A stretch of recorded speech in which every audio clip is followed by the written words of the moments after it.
Kata Yeni, teman kita yang tulisannya pernah dimuat di surat kabar, kalau kita ngirim tulisan baik berupa puisi, cerpen, resensi, kita bisa dapat uang loh. Tapi tentunya dengan berbagai macam kriteria. Kalau puisi dan cerpen, aku udah pernah buat. Tapi kalau resensi belum. Gimana ya caranya? Pagi, Bu. Pagi, Bu. Mending kita tanya aja. Itu Bu Ria. Bu Ria. Ada apa? Bisa minta waktunya sebentar, Bu? Boleh, kita duduk aja. Baik, Bu.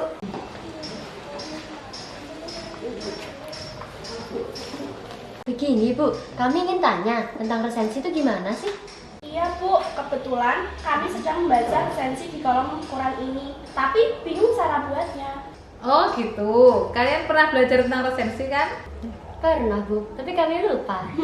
Iya, Bu. Lupa.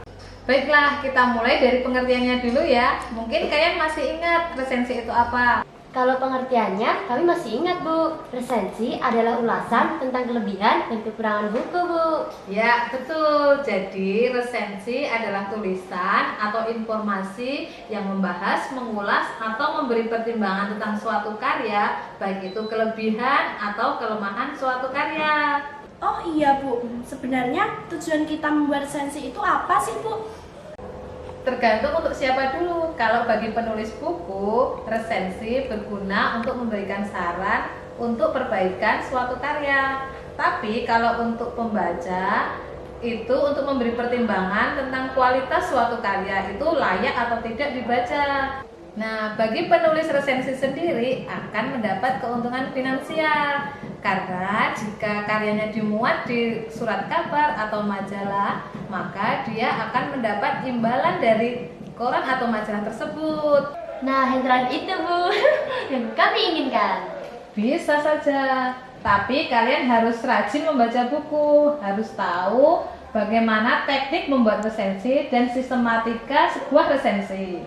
Jadi, kita harus rajin membaca buku yang baru saja terbit, Bu. Iya dong. Novel juga boleh kan, Bu? Boleh, semuanya boleh, baik itu fiksi maupun non-fiksi.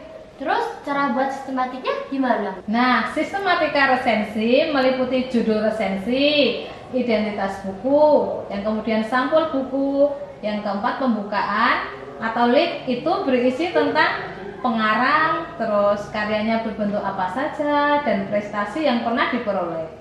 Kemudian isi, kalau isi itu isinya tentang sinopsis secara kronologis, ulasan singkat buku, kutipan, kemudian keunggulan buku, kelemahan buku, rumusan kerangka buku, tinjauan bahasa, dan yang terakhir penutup. Nah, kalau penutup itu isinya saran bahwa buku tersebut layak untuk siapa dan mengapa. Wah, banyak sekali, Bu. Kalau di bagian isi boleh dibolak-balik tidak, Bu? Boleh sih, tapi alangkah baiknya kalau urut supaya kerangka berpikirnya lebih sistematis. Lalu, Bu, syarat menjadi resensator yang baik itu gimana? Seorang resensator harus memiliki pengetahuan di bidang yang diresensi. Kemudian dia juga harus kritis untuk menganalisis agar bisa mencari kelebihan atau kelemahan suatu buku. Nah, untuk itu kalian harus rajin membaca buku biar pengetahuan kalian nggak hanya itu saja, tapi bisa luas. Nah, bel sudah berbunyi. Nanti atau lain kali jika kalian ingin konsultasi sama ibu, bisa lewat WA saja. Sudah punya nomor ibu toh? Udah, Bu. Terima kasih ya. Kita jadi tahu tentang resensi. Iya, sama-sama. Kalian juga masuk kelas kan? Iya, Bu. Ibu juga mau masuk kelas nih. Iya. Terima kasih ya, Bu. Ya, sama-sama. Sukses ya. Iya, Bu.